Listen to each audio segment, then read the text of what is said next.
Hello, loveys. How are we? Today is Wednesday, July 16th, 2025.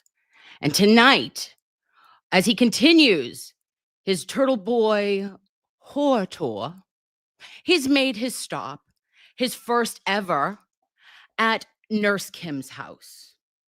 And without further ado, the doctor is here. Come on in. Thanks for having me there, Nurse Kim. Hi, Aiden. How are you tonight? I'm good. It's like 1,000,000 degrees outside. It's a hot day. It's like 95 degrees all day. Sweaty. Swassy, swamp ass, if you will. A lot of that going around. It is. I am sunburnt. I am in South Carolina, and I am living my best life with my family. I will be back up home on the 22nd, but for the love of God, if you think it's hot there, I am like just sweating from the moment I wake up. Terrifying. I can imagine. How hot is it there? It was like 85 when I got up, and then like it was over 100 degrees in the heat index, but the humidity is just makes you want to just throw up, you know? Yep. It'll happen. Mid-July. That does happen. Right? I know. Yeah. But I wanted to thank you so much for coming on with me. I told you, like, I'm also breaking out in hives because I'm like nervous because you're a celebrity. Like you are, the Turtle Boy. This is not just local shit anymore, Aiden. You have nationally and internationally freed Karen Reed basically on your own as the first. No, not on my own at all. But I appreciate the kudos there. But I'm nothing without the crowd of people you see pictured behind me here. Yeah. Oh, that is a great. Oh my gosh, look at you. That's the best background. Yes. That was on jury deliberate or on Verdict Day? This is actually a screen grab from I think it was Attorney Seligson's phone when he comes out and they're filming them on the way down. And I made sure to get a little clip of it. It's like the perfect background. I love it. It is. I like that you have a little Nurse Kim up in the corner, though, too, when you're at my house. So there you go. It's just sitting up there at the top. I didn't even notice that. Like, hey, NK. Yeah. So, all right. Me and you, how we met. If it's okay, I wanted to like go back. Let's turn back the hands of time. Because during trial one, I covered the Karen Reed trial on TikTok, right? That was my platform. Mm-hmm. And in August, I made the YouTubes. And then in September, you probably don't even remember it, but we went out to supper with. I remember the last supper there, the 12 of us. It was great.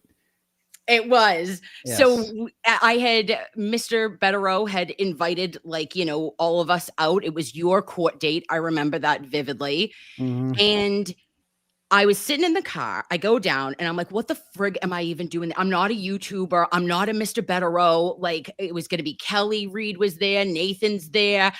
And you were so kind and so funny and like reserved and like chill. And I remember sitting literally in the parking lot. And I called Cully. I called Dave Cullinane. I call Cully. I go, I can't go in. And he's like, shut the fuck up and get inside. Get out of here. You had to be coached into it. I did. I didn't feel like I was like I had a place at all. And I still have imposter syndrome. Like I'm having it right now. So the heat, the hives will go away. But, it was incredible to meet you. And I just wanted to say like that night, it was so cool because I had only seen you as Turtle Boy, as your persona that everybody has the privilege to see online, right? But like to see you hanging out at the Capitol Grill, chilling with everybody, like it was just funny, kind, charming, quiet, not, calling everybody a see you next Tuesday. Yeah, I didn't call anyone a cunt all night. It was different. All night. Yeah. And yeah, I had fun. It was a really good time. Will was there. Mike was there. Mazza was there. I forget Brian. The 12. It was like Brian. Yeah, it was me and Betterow at the heads. And it was just like a cool setup there. It's like all the, we were right in the middle of the whole restaurant too. Nobody came up to us. Nobody like yelled at us. Nobody was like, I hate you guys. Cause that only happens on Twitter. as we see. Right. Like that in real life, everybody likes us, you know. And don't sell yourself short. You have a lot of subs, and you've got a nice little platform you got going on here because everybody likes you. You're very popular.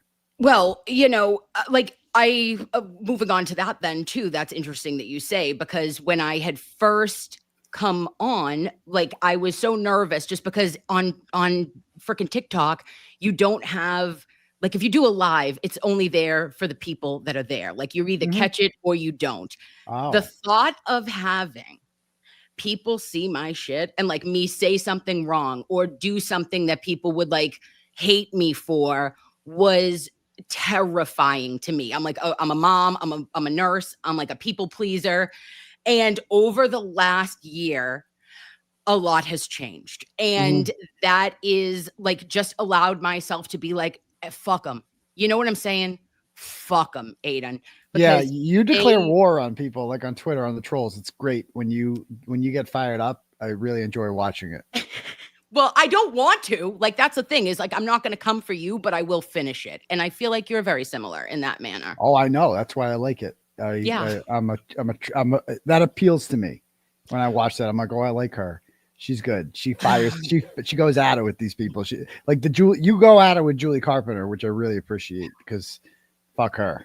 Yeah, she's so red. Have you heard? I haven't. She's actually been quiet lately. I should probably do a wellness check on her. Well, ever since her son came at me, which was really her. Let's be honest. That was definitely her. Did you see that when the son came at me?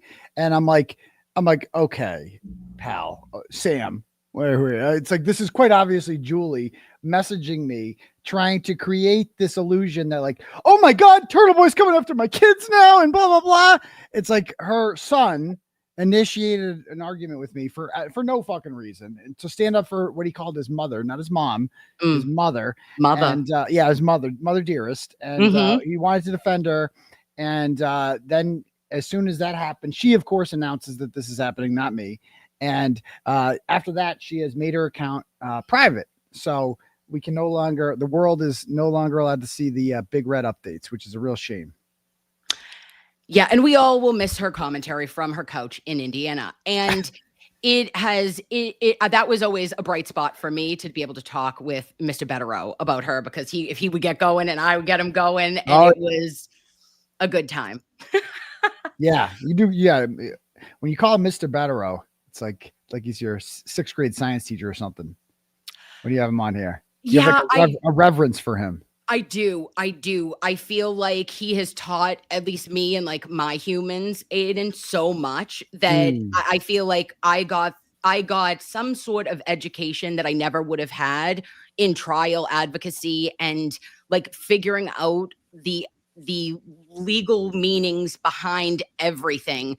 And he breaks it down so like to normal people. Like, you're not going to just freaking, say big words at me for, 30 minutes and I'm not going to understand anything, but he breaks it down to a fundamental level. And I really appreciate that. Yeah. He's just engaging the whole time. He's engaging like no other law tuber. No, I see, no offense to like Lawyer, and others I listen to, it's just not the same as Betterow. It's not. Like, I could listen. No. It's just not, it's special. He is special. And, an up and comer, I think, is Brother Counsel. Yes. He's really good too. Like I did a breakdown of my, not necessarily my charges, but like he did case law research on like a bunch of other people in Massachusetts who were charged with witness intimidation and found guilty. And he like read what they did. And like every single person was like some victim of domestic violence, they go up to them after smacking them around and they're like, yo, you better not testify against me. I'm gonna smack you again, ho. And it's like, then there's me. And it's the same fucking charge. It's just like, what? This is wild. That like, okay, that's what witness intimidation is. So when you go up to a hoe and you smack her and you say, if you testify against me, I'm gonna smack you again. And like, go get it again. Yeah, like that's what it's like, the threat of physical violence if you don't testify the way I want you to do. Not me. Not like the guy who is making jokes on YouTube and going up to Jennifer McCabe at a lacrosse game asking her why she made a Google search. That's not witness intimidation. No, it isn't. And like, that is where the rubber meets the road, in my opinion. And I I did want to say to you, I apologize because I was in my brain, busy trying to free Karen Reeds. Okay. But as soon as this all ended, and it ended in the way that it did, profoundly, Aiden, and to have the victory for truth, for justice, for what the fuck was right. Okay. Oh. Unfortunately, there's still so much more to do and we still got work to do. But that come down of, holy shit, it has been so much. I really took a minute and I said, well, fuck, if I full-throated and full-heartedly believe that Karen Reed is innocent, which I do, and which she is legally in the eyes of the law and, in God's eyes, in my opinion, then you're innocent too. And what is right is for me to support you and to back you up now and to have your back and to not let you face it alone. And that's that's my position. Well, thank you. And I really appreciate that because obviously the Karen Reed case is what we're all here for, right? That's what I'm here for. I did not ask to have these charges brought on me. I did not. Some people are like, why did you make yourself a part of the story? I didn't. The Norfolk County DA's office did. I didn't want these charges. I didn't ask for these charges. They made me part of the story. And so, yeah, we're all invested in Karen Reed's innocence and getting that done. And I didn't know what was going to happen afterwards. I'm like, will the community still rally behind me or will they move on to the next true crime thing? And I'm really pleasantly surprised to see that my legal defense fund has made a lot of, has gotten a lot of money recently. And it's been amazing to have this level of support. And all these other people like Andrea Burkhart and Runkle and Defense Diaries, they're all in on my story now. They're covering it. You know what I mean? They're going to be, justice served. I could go on and on. The usuals who have been here from the beginning, LTL and Mike Crawford and Will, those guys have been around forever. And Mazza, I don't want to leave anyone out. There's just so many people. Yeah. But it's been really refreshing to see that they're taking an interest in my case too. That's good. Cause my case is really different from Karen's. Nobody died in my case. So there's no real victim, in my, at least Karen's case had a victim. Someone was dead. And whereas my case is who's Jennifer McCabe's a victim? Really? They're really going to push that one? Okay. Michael Proctor is a victim. Jeez, wait, Colin Albert, you're going to sell these people, Chris Albert, you're going to sell these people as victims, Lindsay Gattani. I mean, I could go down the line. It's some of the biggest scumbags. And then we know that, Crusty Panties is obviously heavily involved. That's one of the biggest revelations to me with my charges is that, and we knew that she was likely involved to some degree because there was no way that Ken Mello and Brian Tully are going back and watching hundreds of hours of my footage. They're just not doing that. They don't have the obsession level with me to put themselves through that. But I know one person who does, right? And who's been doing this to me for 5 or 6 years now. It just cannot get over it.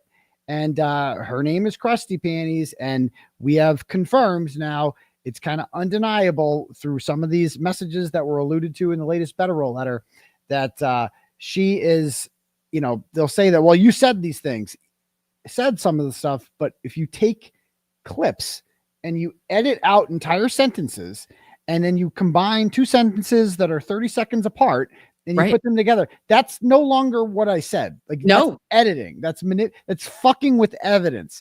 And all of the evidence in this case is videos that she provided the Commonwealth. That is and that's what literally there's no grand jury without her. She is the force behind all of this. So when I found that out, I obviously felt a lot more confident in this case because I'm like, oh, good. You guys want to make this case about Kate Peter? I would be happy to do that. I would be happy to have Kate Peter be your star witness for this. And that will take, imagine that, a cross-examination. Oh my God. Oh, yes.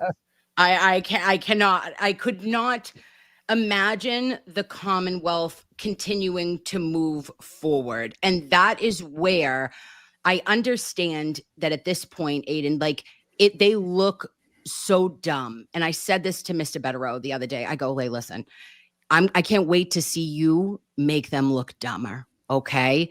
And that just gives me a little whoop like, you know, a little pep in the step, babe, because I know that it's not an ideal situation, and I'm very like just horrified for you that you're still battling this shit.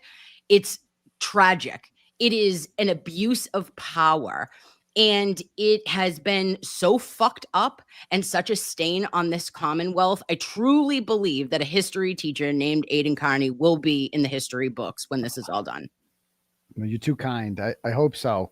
I just, you know, I'd be happy if the charges would just go away. You know, I don't know how long they're going to drag this out for. Like I was talking to, I had a talk with Brother Counsel. We talked for like 45 minutes on the phone today, him and I. And yeah, it was a nice conversation we had, because he's like real, when he gets into something, he's like real serious about it. Like he doesn't know much about my charges, but he wants to learn. And he wants like all the documents, because he's like, I don't want the videos that you've made. I don't want any of that stuff.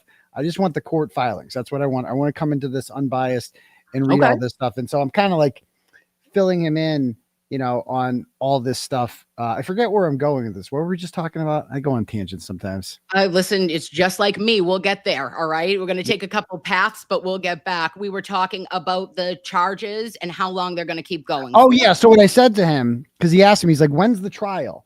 And I'm like, bro, I don't know. Yeah, I'm like, you know, I'm like, there's no, like this, we're nowhere close to that. I'm like, there's so many charges in my case, and they keep adding on to them with the window intimidation and the Lindsay Gattani situation. And it's all lumped into one case. And so until all the discovery in all of the cases is met, then we don't even say the word trial anytime soon. Like I'm talking years out. That's what we could be looking at, literally years out. At the way the pace this is going, you know, every time we ask for something, oh, it's 5,000 pages, but 4,000 of them are blank. Okay. So now we're back to square one.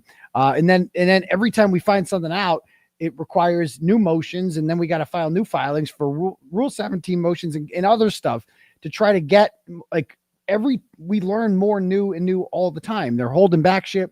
It's just a lot of work. And so that's why I appreciate the legal defense fund, because, you know, got to pay the bills, and you know, these guys are great, but they ain't cheap. And so we're trying to, and they're hooking it. I mean, you know, they're working at a discount too. You know, they're like if they wanted to bill me hourly, I couldn't afford them.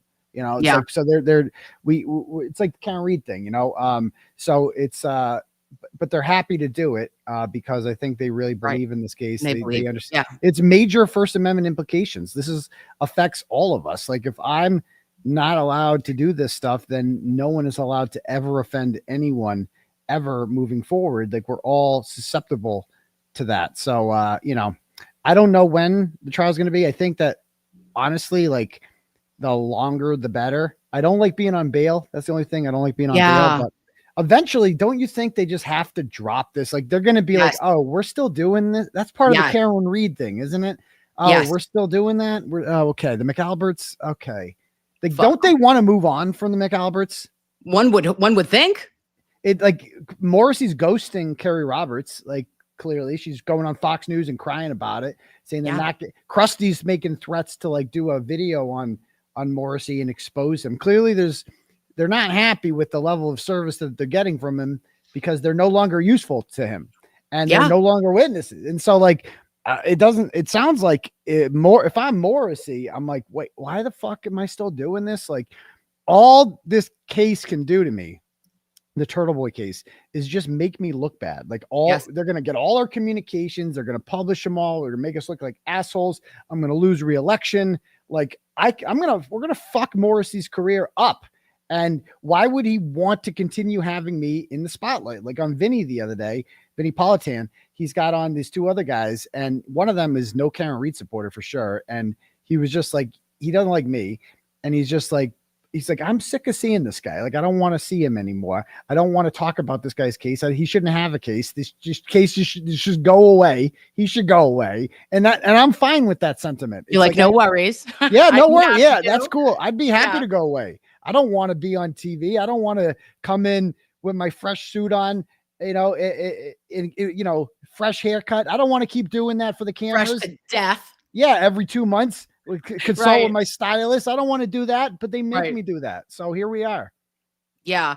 And also, Loveys, I didn't say this because I'm a walking asshole, But I put the defense fund, Turtle Boys defense fund is pinned in the YouTube, okay, in the chat. So don't send me any super chats tonight, lovies. Like, let's get it all over to Turtle Boy. He needs our help. We got Turtle Boys to free, and I'll be back. Okay. I'm sunburnt. He needs us. We're gonna give it to him. Okay. So thank you so much. You're the best. I appreciate you. Now, do you have kids? I do. I have two girls. How old are they? They are 14 and 15. No, you don't. Yeah, I do. How old are you? Okay. Sir, you're at my fucking house and you're going to ask me how old I am. Like, I'm just saying that's like, if you have teenagers, I thought you were younger, to be honest with you. No. I'm 30. I'm 38. Oh, 39. you're a baby. Oh, Yeah. You're so young. Oh, that's like, you're like class of 05 then, probably. Yes. Okay. Oh, we weren't even in high school together. So I consider that really young. And so that's just like, so you had like, okay. So you had kids a little younger. That's what I'm saying. Like my kids are much younger than that. Yeah. How old are your kids? How old is your son and daughter? They're 10 and 7. So I love that. Yeah, it's good age. It's good. Well, wait, how old are you now that we've done it? Okay, I'm 43. I'm 43. Okay, so for the love of Christ, you're 4 years older than me. That's it, Yeah. Oh. But I'm just saying, I when you said you had teenage kids, I'm like, like most people, I'm just saying, like I was expecting you to be older than me if you have teenage kids. You know what I'm saying? Yes. But you look younger. That's what I'm saying. It's a compliment. Thank you. Actually. Thank you so much. I will have to. I'm going to do it just because. Oh no, I don't even know how to anymore. Did your StreamYard update, or you don't do StreamYard? I use StreamYard. Yeah, I don't like. There's no things on the bottom. They're not labeled. No anymore, things. Right? Yeah, there's no words on them. I don't know what the icons are for. Sometimes I've blacked out. Okay, yeah, I said I'm going to fuck up, and Aiden's going to be here, and I'm going to screw it all up. Because usually if I get embarrassed, I just turn my camera off. I can't do it right now. Couldn't tell you where the fuck it lives. Oh, there it is. Oh, there she is. Oh, that was me at the carousel school. Okay. She had my mother curled my hair like I was from Revere, but I was only 5 there. Okay. Don't be judgy. So are you like a comedian on the side too? No, I'm just I have weird. I'm a nurse, so this is what I know you're a nurse. That's the Nurse Kim, but like, yeah, you're kind of like a natural. Like when it comes to this, like you never done anything like this before. No. Well, no, just the TikTok. I just did the TikTok, and then I came here, and now it's gonna be. Can you believe it's been a freaking year already? It will be in August that I've had the YouTube. There you go, and you already got 28,000 subs. It's not too shabby. Not too shabby. It took me years to get to that. But then again, it's like the Karen Reed industrial complex. Like there we go. Like if you can't grift off of this case, baby, you can't grift. Like this heavy, it's like, bro, Pleven, like you're a weak grifter, my dude. You got to up your game a little bit here, pal.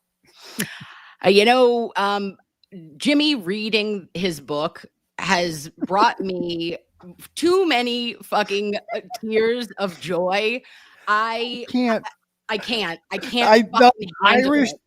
face of Irish poverty. I can't stop laughing about that. The face. What did Nicole Albert think when she read that? The face of Irish poverty.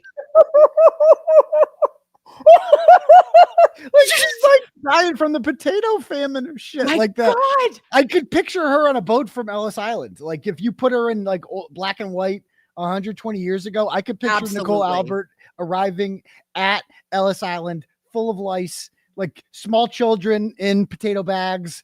And, a couple of them get rejected and sent back to the mainland because they just have too much lice. Yeah. And I'm like, dude, the picture Pleven painted of her with that, I'm like, oh my God, that's perfect. The face of Irish poverty.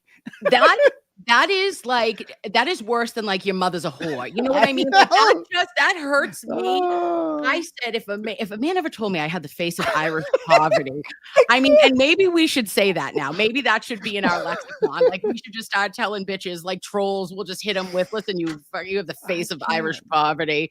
Like go eat shit and bark at the moon. Like you got to just hit them with good things every once in a while. But that was so destructive to one's ego. I said, oh, that just, you felt that in your spirit. Your ancestors were like, fuck, ouch, And he meant it as a compliment. Like, but he's just so socially awkward that like he doesn't understand. Like Pleven's got no game. I've seen Pleven back in the day at Leitrim's pub, this bar I used to go to, and he was like the creepy old guy. So there was like this bar called Leitrim's in Worcester, and it's where you go when you're like 21, and then you turn 23 and you get too old to be there. And so like, but not Pleven. Pleven, I think he owned it or a part of it, and he lived in the apartment upstairs, which legend has it was just fucking disgusting. That's what, and he was he was like 40.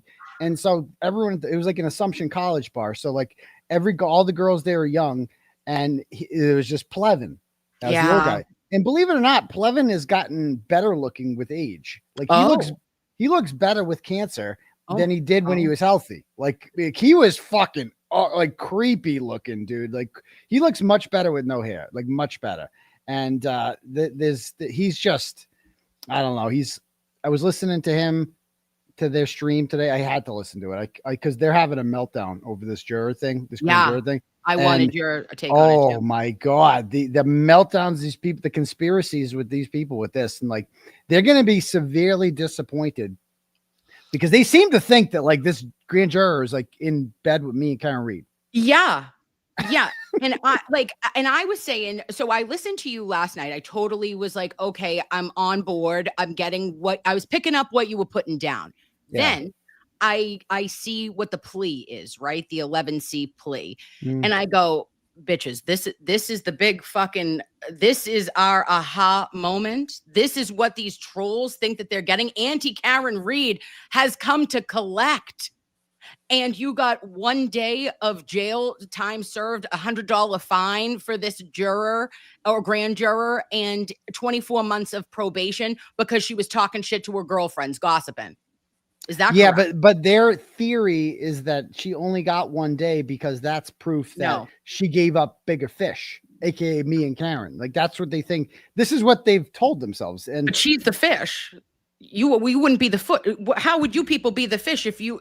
They're saying that the responsibility. What they're saying is that me and the dastardly Karen Reed, or some combination of us, have somehow gotten to this grand juror and kind of told her, give us all the information about what's happening inside that grand jury room and feed it to us. And so that she's working for us. She's like an agent of us, and that she has sold us out.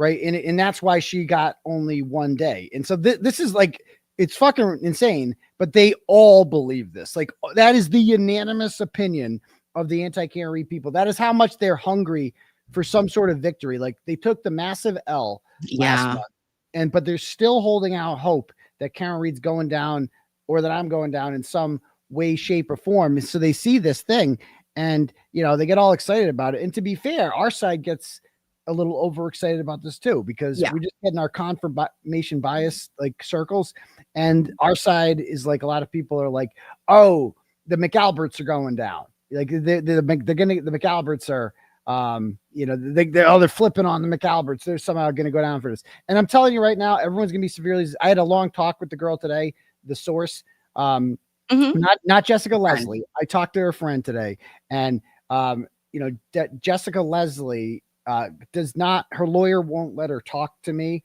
until this plea agreement is reached, and then she might talk to me, so we might find out more then.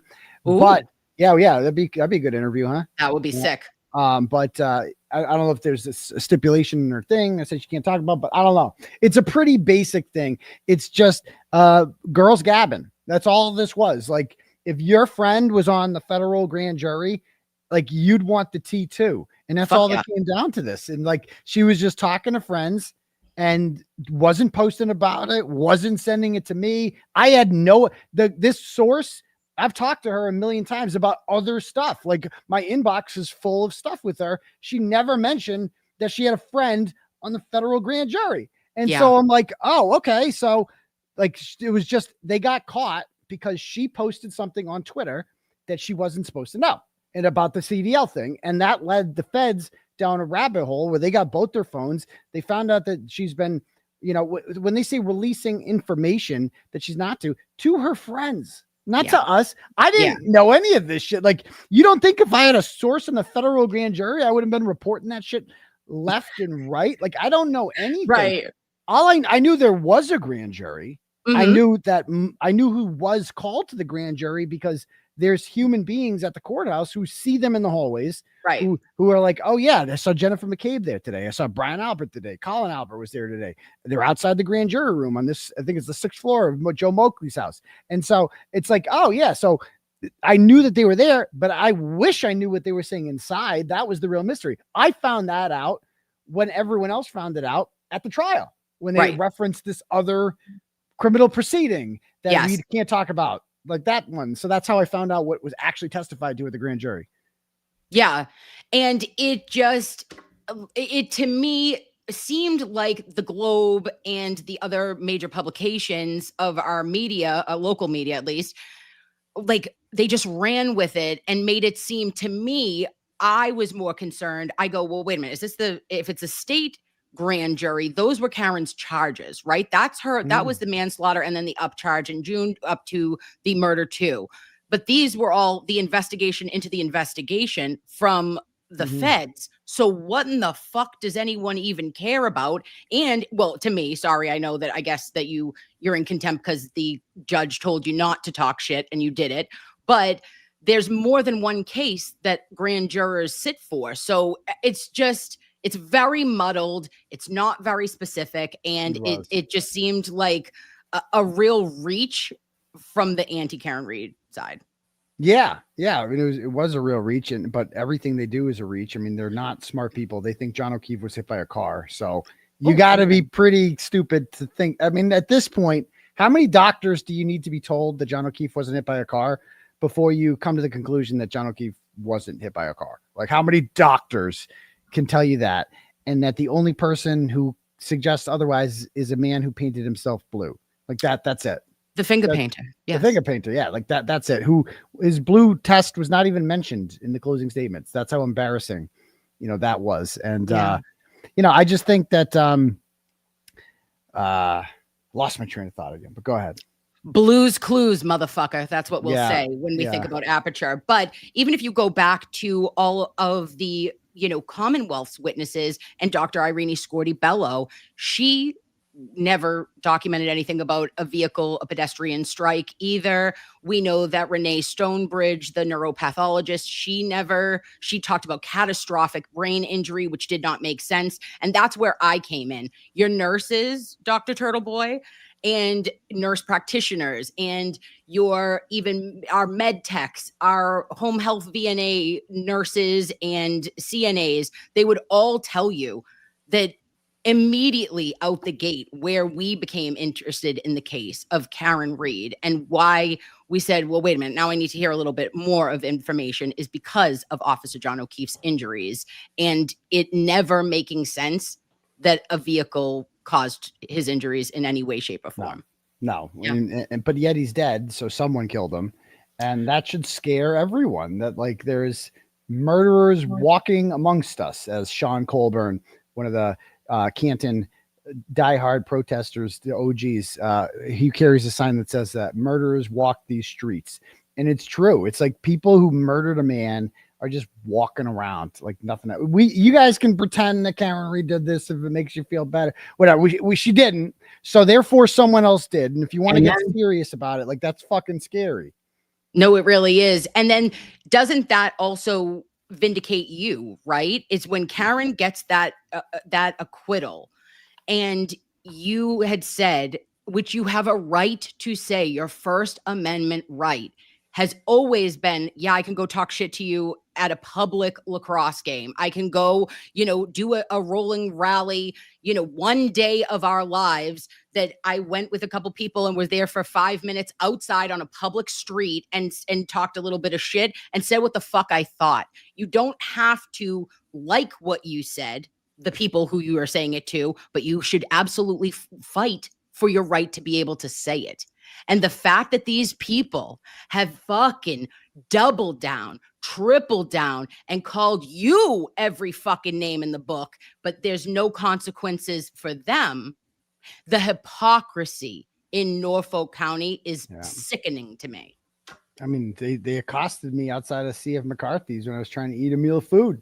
You know, like animals. The things that they were saying to me, very hurtful. Some of the stuff, trying to provoke a confrontation. Yeah, they were. Oh yeah, I mean, just saying shit. It's like they would like hoping, like saying really fucked up shit, hoping I would respond and get in a physical altercation with them.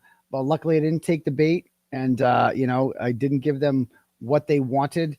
And ultimately, I mean, Jill Daniels got charged, Jim Ferris got charged, and those, you know, I think those are ending up null pro. I don't know what they're doing with those. It's like in Massachusetts, you could do basically whatever you want unless your name is Turtleboy, or unless you possess rubber duckies, you can't do that either. But you know, it's they run the criminals control Norfolk County, as Erica Walsh says on her sweatshirt, and that's exactly how it is there. And you know, I should have the right.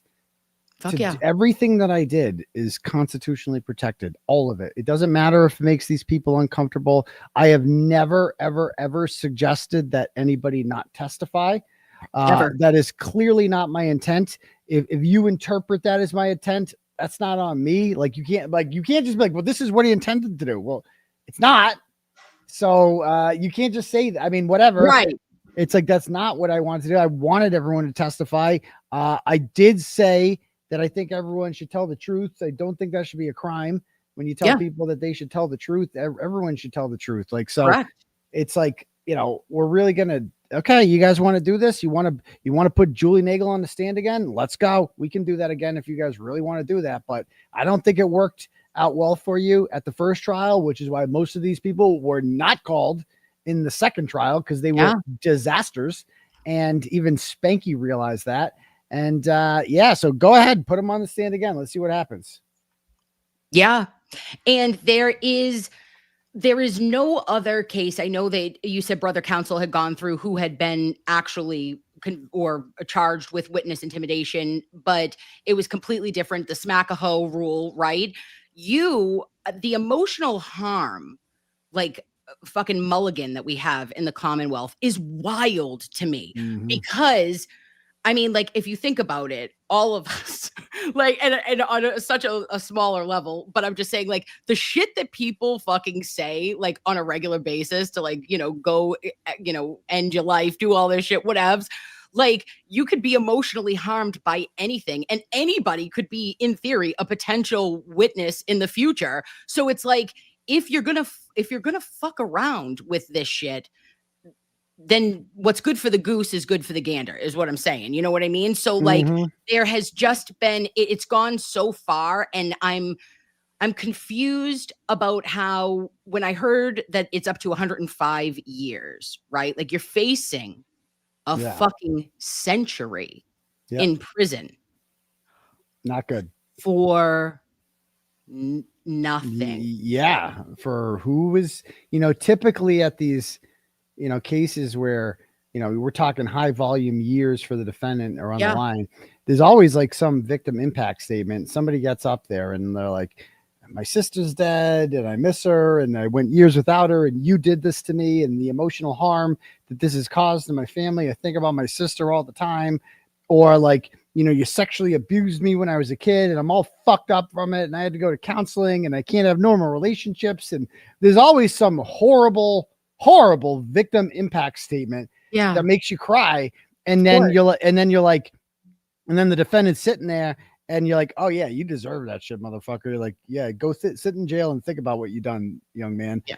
Like, whereas with me, it's like, what are those statements going to, like, Chris Albert's going to get up there and be like, have never been the same since you stood outside of my pizza place and you said there was blood in the pizza. I have never recovered from that. I'm so sad. This makes me so sad. I'm really sad about this. Or, you know, when you did an impression of Colin Albert of his Bang Bang video on your show, and then you left a voicemail pretending to be the Advantage Boys. That was so, I'm never going to recover from that. Like, we're really fucking serious about this? Like, you're actually going to wheel these people out and pretend to be the only one who plays the victim somewhat well is Jennifer McCabe.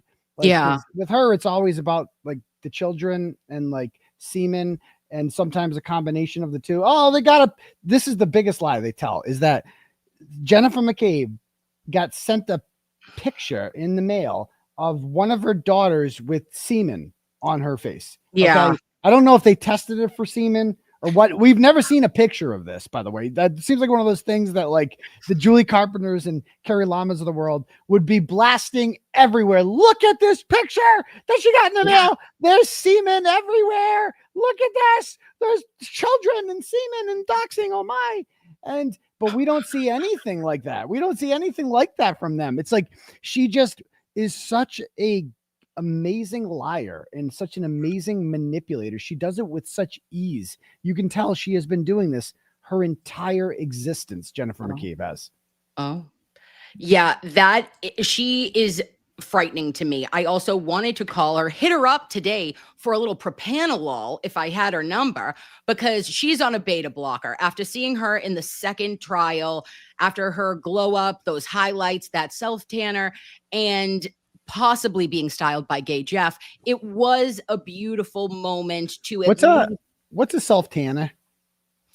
So that is when we give ourselves color via, like, we rub it on. It's just a lotion. It's a lotion. Okay, gotcha. A lotion, and you can tell she's been doing that just by looking at her. Fuck yeah. Oh, really? Fuck yeah. She was knee deep in that color. Okay. You can tell the difference between that and like just going to the tanning salon or getting some sun. You can tell the difference just by looking at her. I can Fucking tell the difference. Women. Girls, you can all tell the difference. Yeah.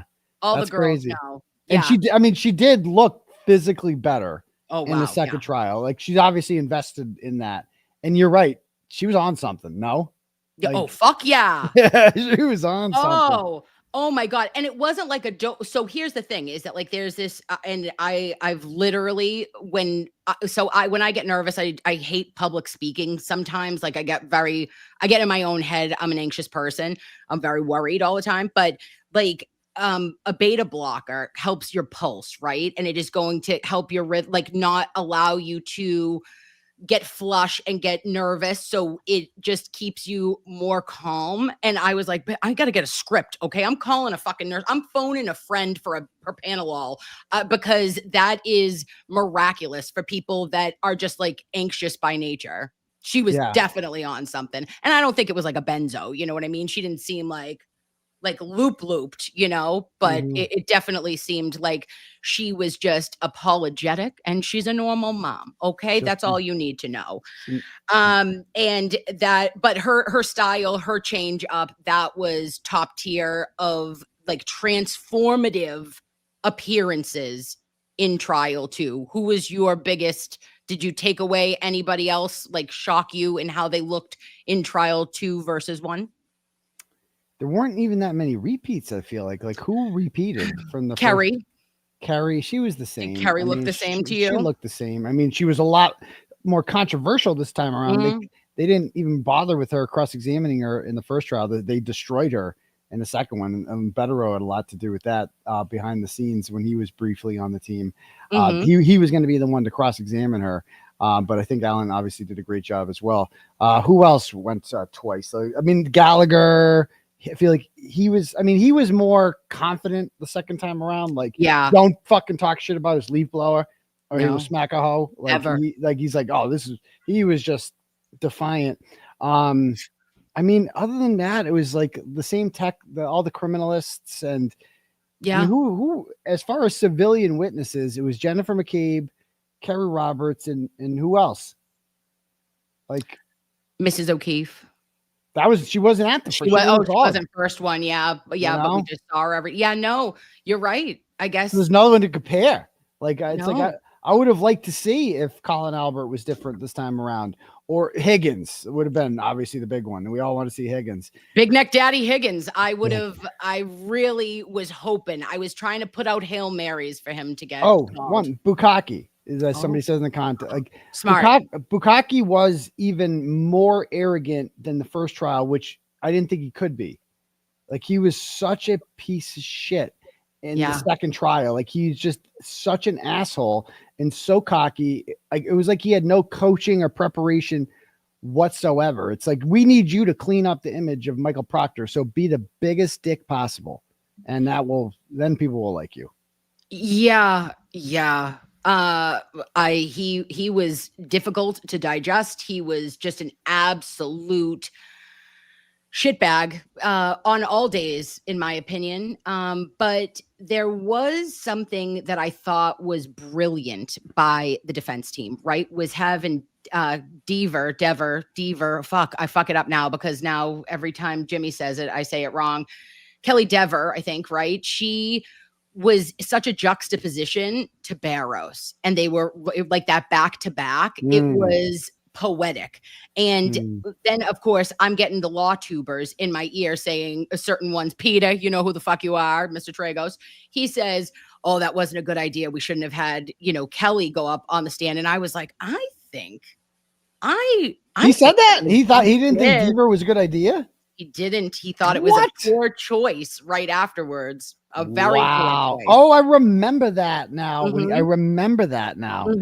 What a bad call that was. Well, listen, I've had, takes that were not right. Monday morning quarterback. Okay, so he does admit he was wrong.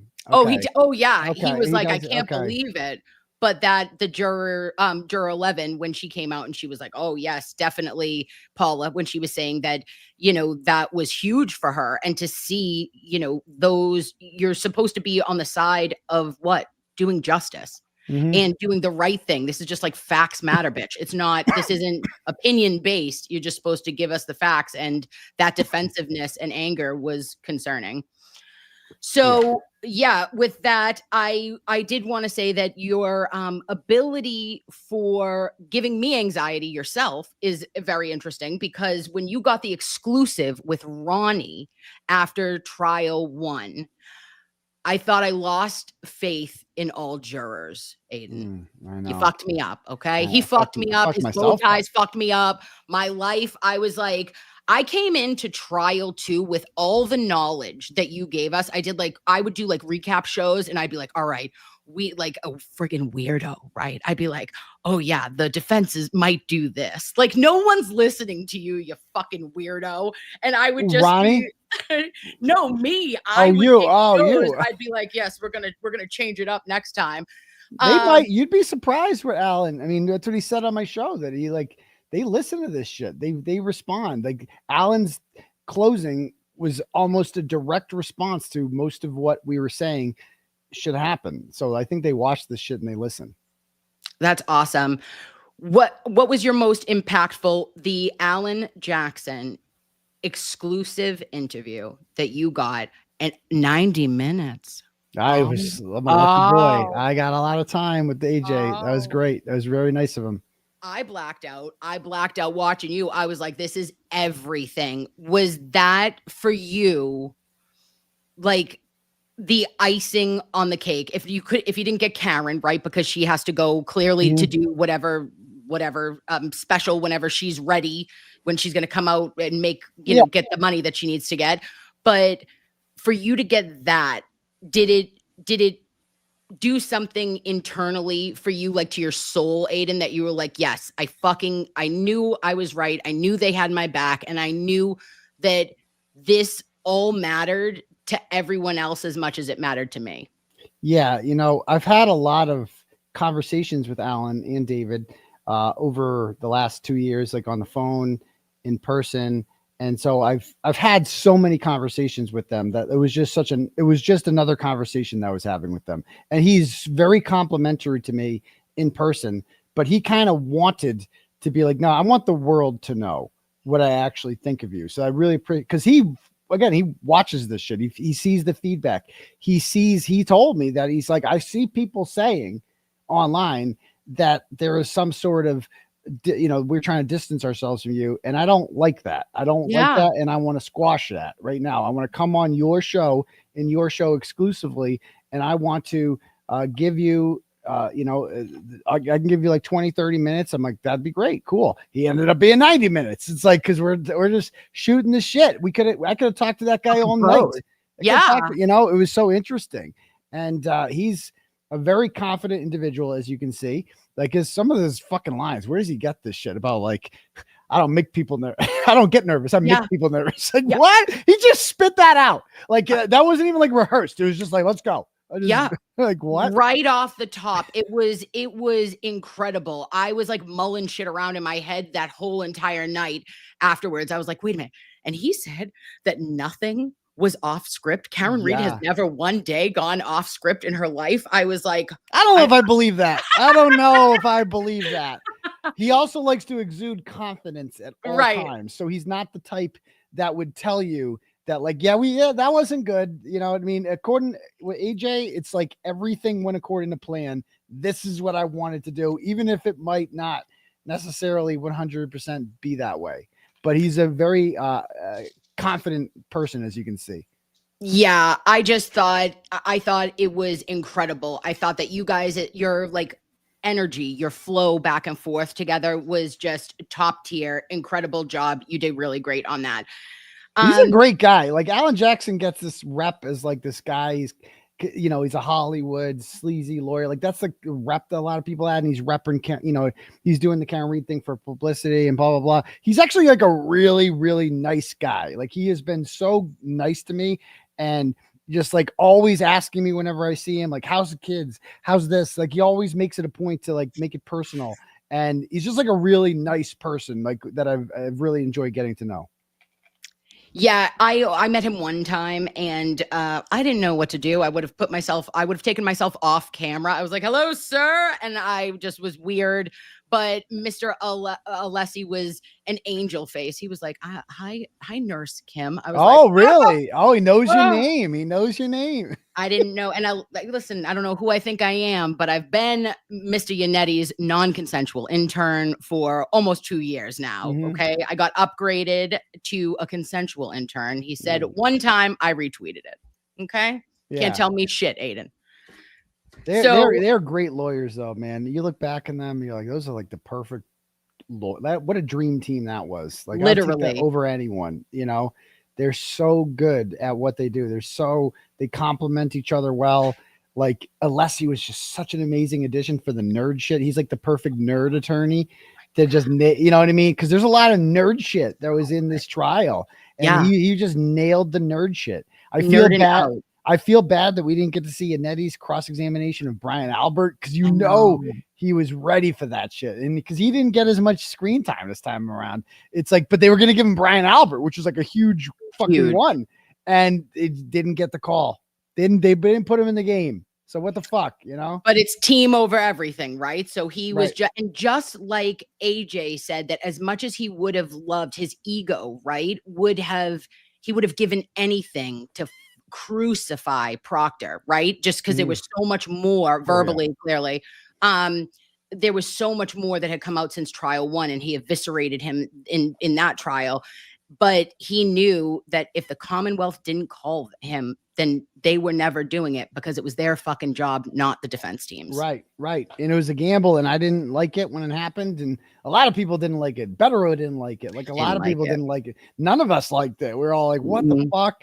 But it all worked out. It all worked out perfectly. And based on the juror feedback from Paula and the foreman, it's like it worked perfectly to plan. Like they took in the testimony exactly how the defense hoped that they took in that testimony. Like they understood it. They understood like, what were you supposed to take from Kelly Deaver? What you were supposed to take from Kelly Deaver is that cops will lie to protect each other, that they're hiding something, and that's shady. Like, what did they take from like Gallagher's testimony? He didn't go in the house, and he was so defensive about why he didn't go in the house. And the jurors knew that, like, wait, that ain't right. Like, he should have gone in the house. Like, why didn't you go in the house? Like, you didn't look around. Like, and the more and more they're looking at this, they must have realized, like, okay, well, Karen didn't do this because he wasn't hit by a car, and why didn't they go in the house? We're never going to know now because they didn't go in the fucking house. Like, that's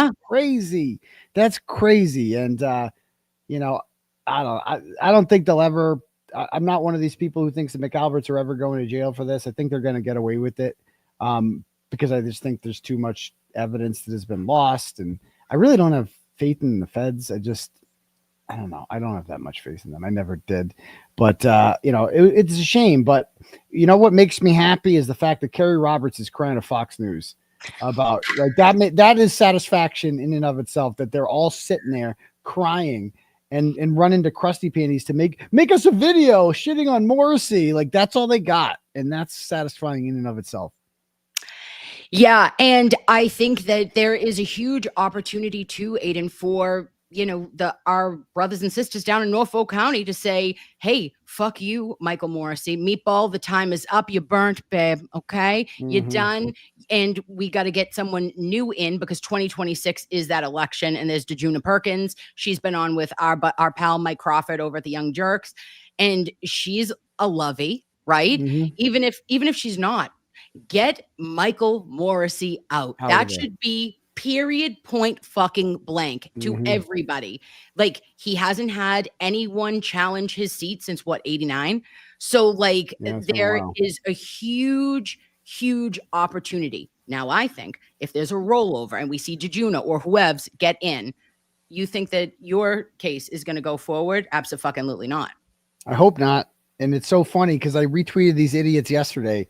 I forget the exact tweet, but it was the dumbest thing I've ever seen from these people. And they say a lot of dumb shit. It was basically, let me see if I can find it. It was from some account, one troll account called, I think it was like Earl Grey. Oh, a tea drinker. Is that his name? I don't fucking know. The guy can't keep track of these people, but I retweeted it like, cause it was the funniest shit. Give me 1 second to find the shit. It was wild. It was basically suggesting. So I was like sharing. Oh, here it is. I go, DeJuna Perkins is a serious candidate. She needed to be more visible. She needed to capitalize and issue a press release every time Morrissey did something stupid. She's starting to understand that. Strike while the iron's hot. Morrissey has a plot in the Turtleboy graveyard. And then I shared a Young Jerks link that is about her recent press release. I'm like, this is good. This is what we need. Like, capitalize on this. Get it out there. People should be donating to your campaign because you need money, you know, to win a campaign like this. So like, I'm tweeting about it, and the trolls, they got so mad about it. And they're like, look at him. This is what corruption looks like. He's trying to pay her off to get something in return. It's like, motherfucker, do you know what politics is? Yeah. Like, do you understand how this shit works? People donate to political campaigns, right, based on who they think is gonna like be better for them. Like, that's how fucking politics works, bitch. Like, I know this is new to you because you motherfuckers have never voted before, or like participated in anything. You don't know dick all. You never took a civics class, but this is actually how it works. Like, campaigns cost money. People donate to them, and like labor unions donate to them. And what do they want something in return. They want legislation that's pro-union. That's how it fucking works. So no, I'm not asking Juna Perkins for any promise to like drop the charges against me if she gets in. I'm confident that if she is elected, she will do the right thing, as Michael Cox likes to say. And that this is all just a Morrissey fueled. I mean, it's embarrassing. Like, my charges are a relic of the old regime if she gets elected, and they should be the first ones to go. And so, man, how awesome. You think the Karen Reed celebrations was awesome, which it was. Like, think of that celebration when my charges go away. Like, that is going to be the ultimate fuck you. Like, oh my God. Well, look at sometimes TB, I do this. I go, oh, I got something in my pocket for you. And then I hit it. Okay. I do that. That's my thing. So yeah, we'll double fuck them. Okay. With that one for you. Okay. And there is a part that makes you wonder that in the end, will legislation be the legacy, right? For you and for Karen and for Officer John OKeefe, because at the end of the day, his life being lost and the unfortunate, humble truth that there likely would not be a individual identified, right? Like, anybody coming forward or that's going to turn on anybody, or that they're going to be able to get evidence and move forward with that. But legislation that this could never happen again. That what you have been prosecuted and persecuted for should not happen to another resident in Massachusetts or in our country. Yeah, I don't know how to stop that. I don't know what law you would pass to prevent something like this from happening again. I mean, I was they had a grand jury, and I think the biggest problem is that like we are preconditioned, and judges are preconditioned, and courts are preconditioned to automatically believe police. If Brian Tully writes it in a police report, they take it as gospel. They never, ever, ever question the validity of a police report or anything like that. Which is why Brian Tully and Bukaki and Proctor are the ultimate betrayers in this whole story. They're worse than anyone else because our institutions have put their trust in them. And like we're supposed to trust these people, and they are the ones lying on police reports. They are the ones lying about what time cars are towed. They are the ones sending fake grand jury summons to Lindsay Gattani to get Aiden over the apartment. Like they're just fucking evil that our police can do something like this, and they are the ultimate betrayers. And it's disgusting that these guys are still on the job, but at least they're getting rehomed. At least they're not happy about that. So that's a start. That is. And just because you mentioned what happened with Lindsay back in that was December of 23. Christmas 23, right? Yep. Yeah. So if it's possible, if you wouldn't mind going there, I just wanted to ask you about when you were in jail, you had mentioned that you really liked the chili. Oh, okay? So good. It was so good. And I was wondering that since you've been home, Aiden, have you tried to replicate chili? I never made chili before. I never ate chili, but I didn't think I'd like it. I didn't think I'd like beans. I was kind of adverse to beans, but I started really embracing beans. And when I got out, and so my mom showed me how to make chili when I got out of jail, and I make it about once a month now, kind of into crock pot. Just throw it in there, and it's lovely. You know, it's a nice. Set it and forget it, Aiden. Okay. I'm a crock potter. You have no idea. Doing. Crock pots are the fucking great. Like it takes 2 seconds. You just throw all it in there, like all 2 o'clock. All right, I'll be back later. Dinner will be fucking ready when I get home. It's awesome. It's like the greatest invention ever, a crock pot. I'll send you a pot roast. I got a good pot roast recipe. Okay. Oh, nice. I'm sure you got one, but mine's better. Okay. So just try it. And I remember that when you did go, on that terrible, fateful, it was your birthday. Was it your birthday? It was the 26th. It was the December 26th. I went to jail. Yeah. And that was 60 days, Aiden. You've already served. They sentenced me to 90. We got to reduce to 60 because they're not allowed to do 90, as it turns out. So, yeah. But yeah, when I went away, when I was sent to jail, I thought it was going to be 90. That was the mentality I had that night. Yeah. And you've been very open with everyone. I feel, not frequently, but I think it's important to like humanize you in the way of when I see those moments of vulnerability just in you, of saying like that was the worst in the beginning, right? Because then you got into an awesome routine and you were kicking ass and taking names and running and doing all the shit. But at the end of the day, having your freedom stripped from you in the way that it was, in the unjust manner it had to have been the most terrifying moment of your life when you walked into that jail. Yeah. I mean, it was the first night was the worst. The first night was, I'm going to this strange place. I don't know what's going to happen. I don't know who I'm going to see. I got processed right away. The nurse told me that, you're not going to be able to take Adderall in here, which is a prescription that I've, taken for like almost 20 years now. And to just be told you're going cold turkey on that was tough. And it was a very tough adjustment. And so, because it's prescription medication that you're used to, and it's like part of your life. And so it's like, it's just gone. You're like, what the fuck? And then, I talked to the assistant warden, and his name is Tom Brady. Actually, he's since been fired. There was a scandal. He had some ethics scandal involving plumbers at his house. He was really nice to me though. I like Tom Brady a lot. And he sat me down, and he's just like, he knew who I was. And he's like, we heard you might be coming here. They kind of warned us ahead of time. We are prepared for this. I'm going to try to make your stay here as, drama free as possible. And for that matter, you've written a lot of stories over the years.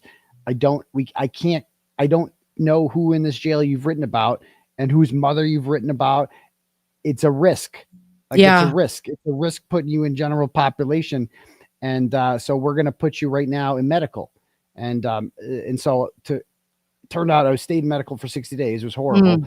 And so like when I first got there, like they bring me to the medical wing, and it's like, first of all, you got to like take your clothes off, and then you got, they make you open up the cheeks. Right. Cause that's how people bring, it's like, it's fucking horrible. Like you're like, they literally, it's like invasive.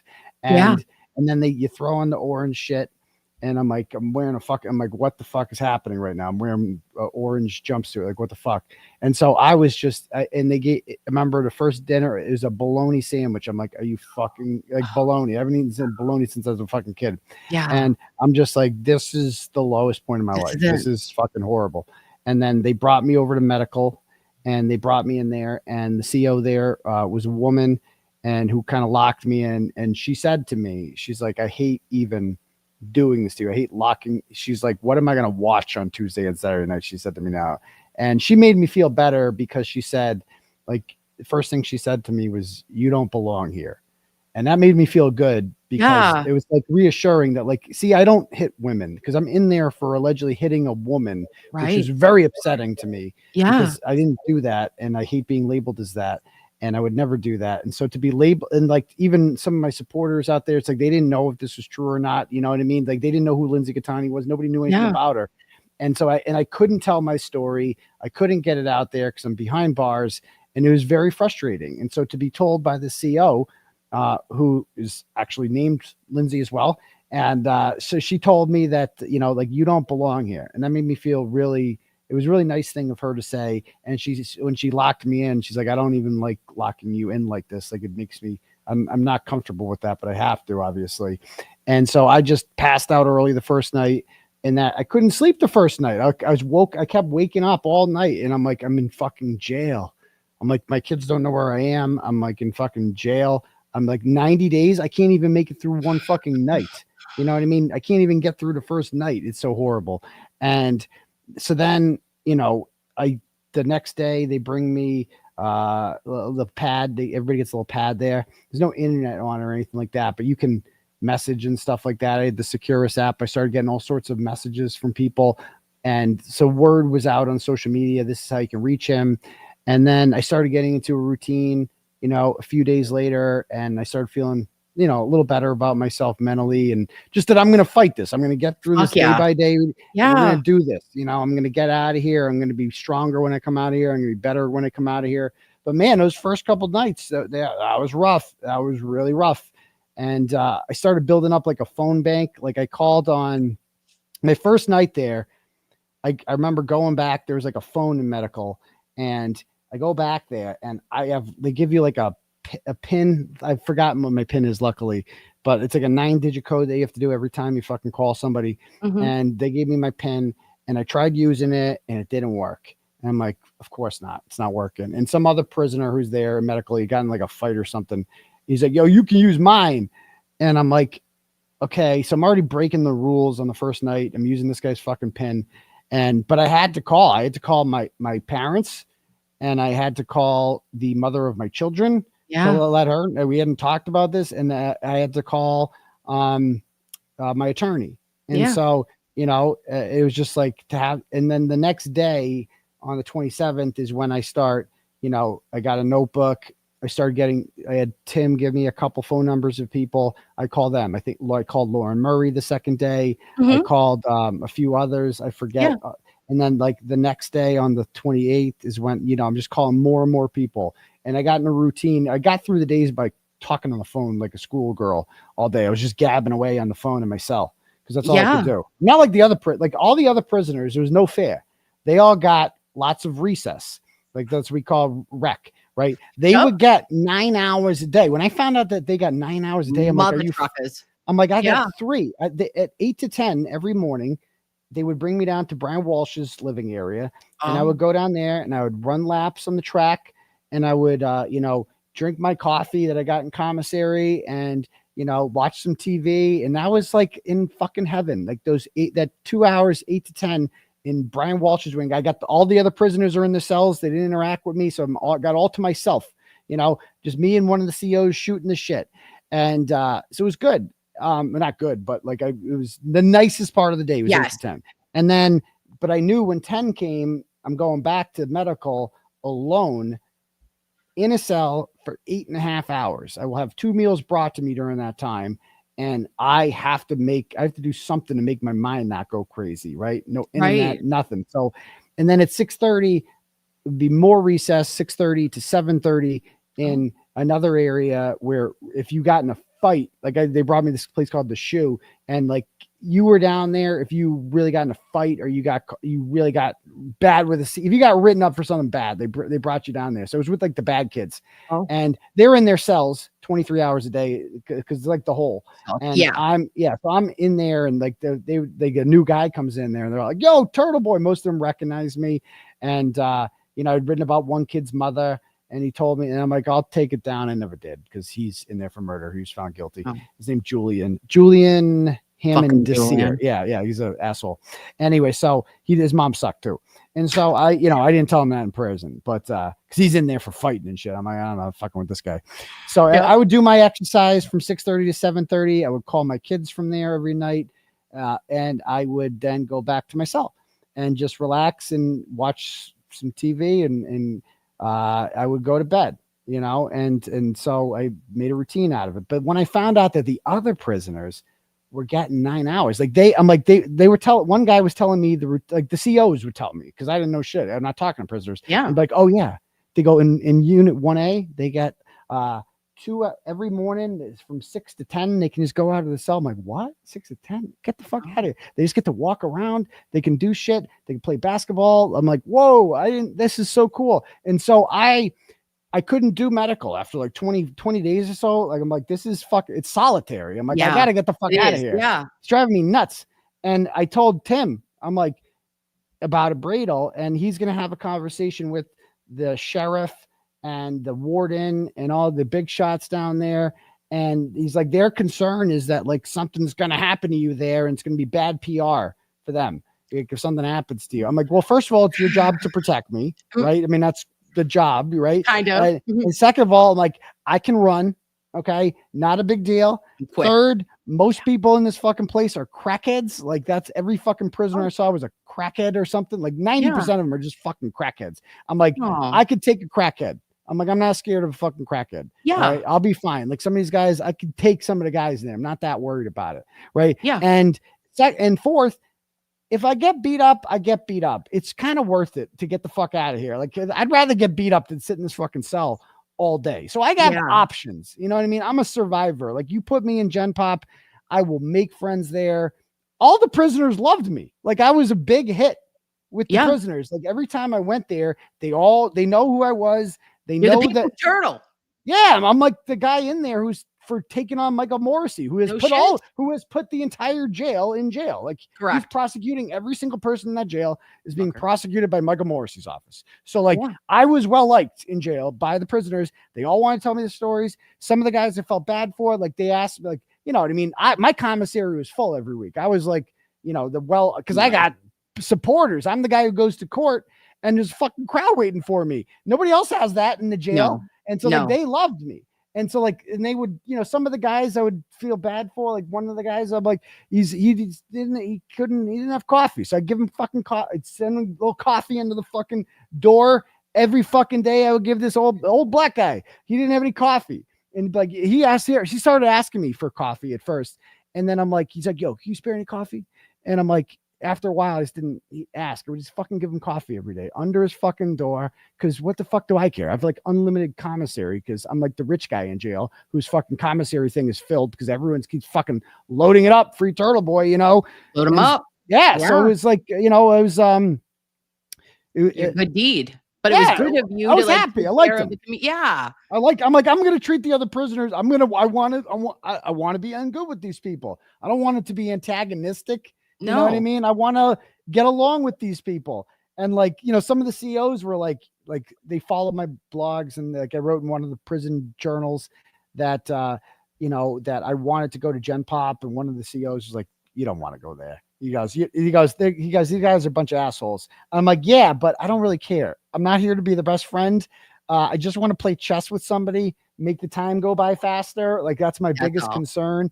right now. And like LC, like I would get a haircut in there. LC was the barber, and haircuts are only $5. Oh. He was a horrible barber. Like if you see what I looked like when I came out of jail, it was like fucking like you lost a bet or you were pledging a fraternity or something. Yeah. Like I don't think he's an actual fucking barber. And so LC, I would go get my haircut once a week just so I could hang out with LC for an hour. And just sit there and fucking just shoot the shit with him about his charges, about his case, about what's going on in 1A. And he's like, I remember we had court. So the day I got released, they bring me back, and I'm in the holding cell in Norfolk Superior Court. They got me there like 7:30 because they wanted to get me there before crowds, but there was a crowd there. And they bring you in the back in chains, and they bring you up the stairs, and then you sit in this fucking holding cell all fucking day, and time goes by really slowly. And I hear a couple other prisoners there, and one of them is on trial, and his lawyer comes in, and she's like, oh yeah, there's all these people down there. I don't know what they're here for. And I'm like, oh, they're here for me actually. And then I hear the guy in the cell go, was that Turtleboy? And I'm like, yeah. He's like, who's that? He's like, yo, it's LC. And I'm like, he had a fucking he was on trial that day. Yeah, he's on trial. He got acquitted on a bunch of stuff, but also convicted on some stuff. He ended up getting like, I think 3 to 5 years or something like that. He messages me sometimes from Shirley Max. I hear from him, but it was a really unique experience. One I'll never forget, one I didn't want to have happen. Right. It was horrible. It was traumatic. It was just, the worst part about being in jail is, you have these besides not seeing your kids and everything, is like the constant reminder that you are lesser than, that you are not on the same level as everyone else, which I wasn't used to. I'm used to being a free person who's equal to everyone. You're not equal in jail. You are get back in your cell. Like you have to ask for juice. You have to ask, for this. Like if you want something, you can't just get up and do it. And if the CO doesn't feel like opening the door, like a couple of the COs were kind of dicks, and a couple of them would just, I'd knock on the door, I'd need something, and they would just ignore you. And it was like, it's medical. There's only like 5 of us here. I know you can hear me, and you're just ignoring me just because you can. And it's just like, and there's nothing you can do about it because you're a prisoner. Right. And you are lesser than. And like one time I was walking back from rec one time, and one of the COs, I didn't reckon, I know I'd never talked to this guy before. He says to me when he walks back, he's like, you need to make your bed when you get back. And I'm like, didn't know that was a rule. Sorry. But I'm like, yes, sir. Like, it's like, as a grown man being told to make your bed by another grown man is dehumanizing. It's like, fuck you, motherfucker. I don't want to make my bed, but you have to, because they control your life. You know what I mean? It's like, so you have to take it. Because he said so. Because he's above you. You're here, he's here. Like when I would go to the library once a week just to get out of my cell, go to the fucking library, and you'd go by the cafeteria where the COs eat, and you're just like, oh yeah, that's how normal people eat. They sit down at a table with other human beings and they talk about their day. I have my food brought to me in a fucking tray, and I eat it alone in my cell. You know what I mean? It's just like, dude, it was just a completely dehumanizing experience. But I was also like, there was a lot of supporters in jail, not just with the prisoners, but with the staff.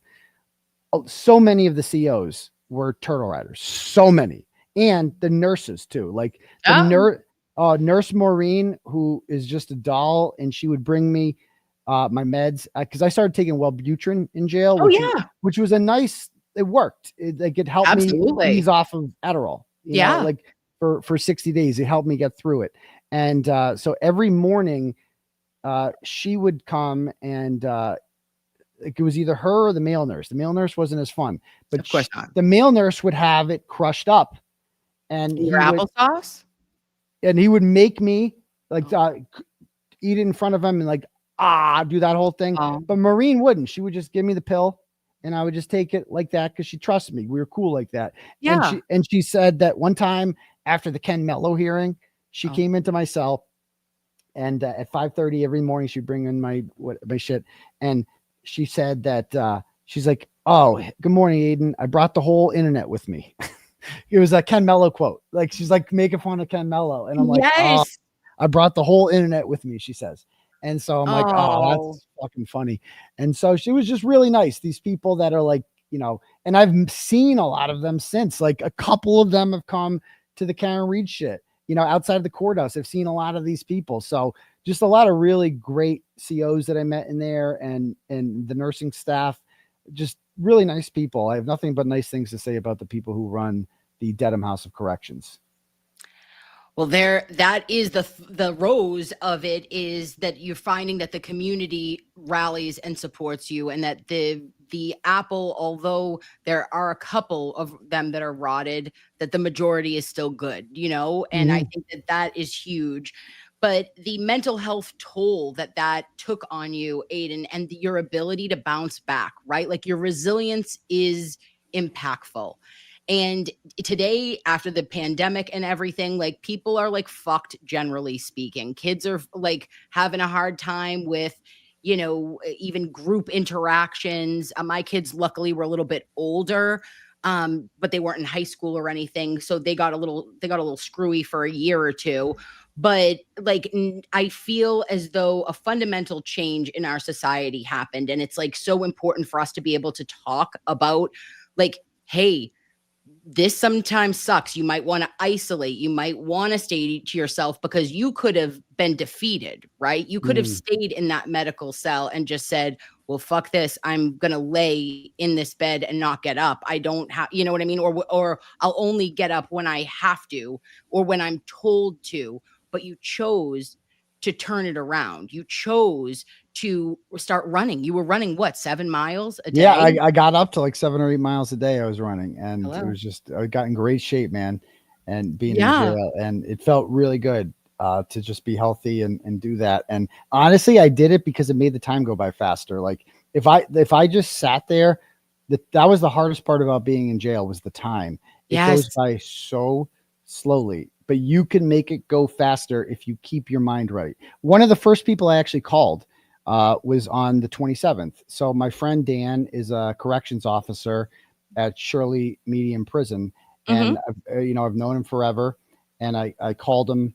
That I talked to my brother, who is good friends with Dan, on the 27th, and he's like, you should call him up and talk to him because he's a CO and he might give you some helpful advice. Yeah. And so I called him, and first thing he said to me, he's like, I have to report this call to my bosses, like, just to let you know, because like I'm talking to a prisoner right now. Like I have to report this just to let you know this. Yeah. It's a recorded line, you know what I mean? I understand. Yeah. And he's like, but he's like, you need to get in a routine immediately. You need to start exercising immediately. You need to do push-ups. You need to exercise. You need to get your mind and your body right. Because I see people every day in jail who are in there for life and who are knows that there's never a chance. And they get through the day by having a routine. Like you got to get, you know what I mean? You got to get your mind right. Like you have to accept that, like, I can better myself. Like I'm not giving up. I'm never going to give up. Ever. And I'm like, if lifers can do it, then I'm in here for 60 days. There's a light at the end of the rainbow for me. You know what I mean? I'm getting out of here eventually. Yeah. And when I get out, it's going to be fucking awesome. It's going to be the best feeling in the world. And I just kept reminding myself that, like, yeah, Karen Reed is innocent, and Karen Reed is going to be exonerated, and she's going to be acquitted. And when that happens, all of my hard work is going to pay off. And so I just thought about that a lot. I thought about the positive. I thought about how fucking awesome it was going to be to get out of here. I thought about all the new things I was going to get in my life, to my life. And, like Meredith was a big part of it. Like I talked to her for hours, sometimes days. And because I started talking to her like the second or third day in there, and we would message on this, and then she gave me her phone number, and I'd call people all day. So I called her. We would talk once every couple of days, and that turned into every day. And she really, mentally helped me get through a really, really, really hard time. in my life. And I'll always, it was just amazing. It was a great thing. And so I appreciated that. And I talked to every day. I would talk to Courtney, Tim's paralegal, every day, and Tina. They were volunteering on my case and just helping talk about my case and helping me get through it.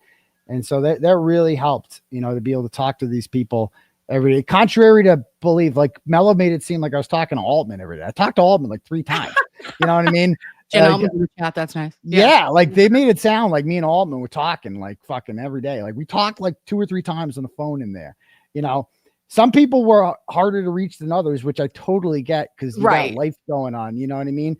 And they can't call you back if you miss them. Like you got to call back. That's the thing about it. It's like you got to be the one to call them back. And so you gotta get that collect call. You can't be calling in. Yeah. Yeah. Well, I can't be like, here's my phone number. You know what I mean? Right. Like So I would call them, and I'd call I had a routine. By the end, I'd talk to my parents, and my recess in the evening went from 6:30 to 7:30. I'd shower, get back, I'd call my kids, I'd say goodnight to them. Then I'd call my parents, and I would say goodnight to them. And then I'd call Meredith, and then the phone shut off at 10 o'clock. Mm-hmm. And honestly, I used the opportunity to call some people who I haven't talked to in a while. Like I had a huge phone book of numbers.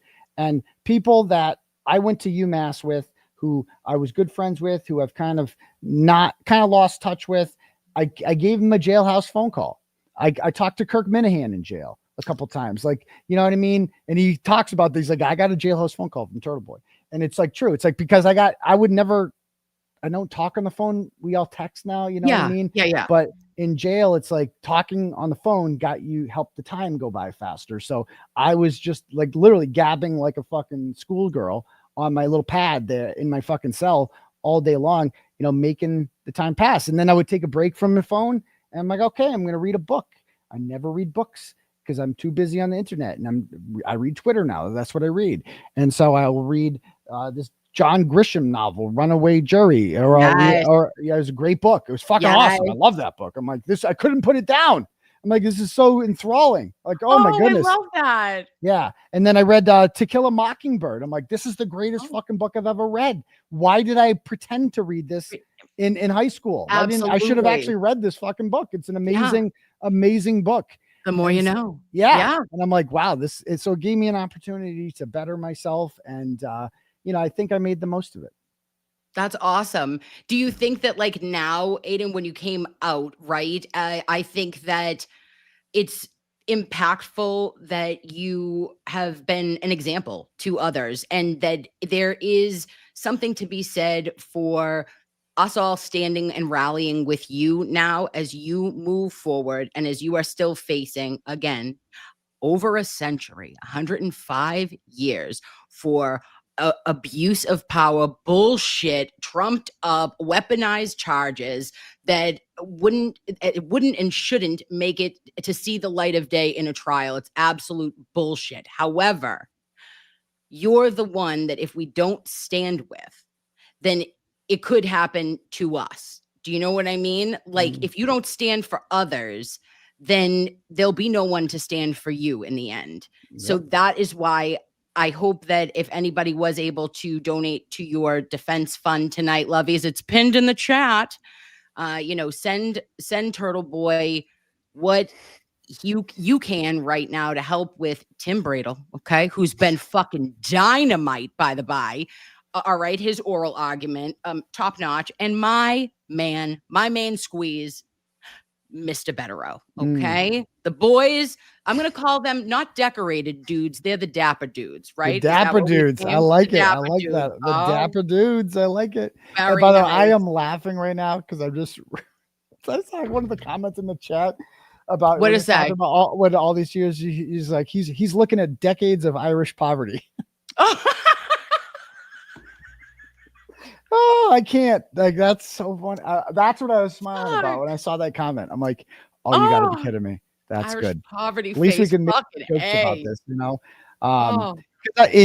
I was in jail, it's weird because when you're outside, you have so many supporters, and you go out in public and people take pictures with you and all that.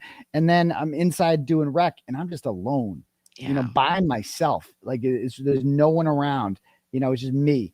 And it's just, but that there's so many people out there who would gladly be in there with you right now, hanging out, supporting you, just talking to you or whatever. And so I never felt truly alone in jail. And I knew that, and I know it's a great feeling to know that, like, no matter what happens to me, there is an army of people behind me who are not going to let this happen, they're going to rally behind me. Like we didn't let it happen to Karen Read. That's the thing. No, we didn't let it happen. Like every time they tried to make life more difficult for Karen Read by making the flying in the experts for voir dire, doing it on a Fridays, and then making them come back Monday.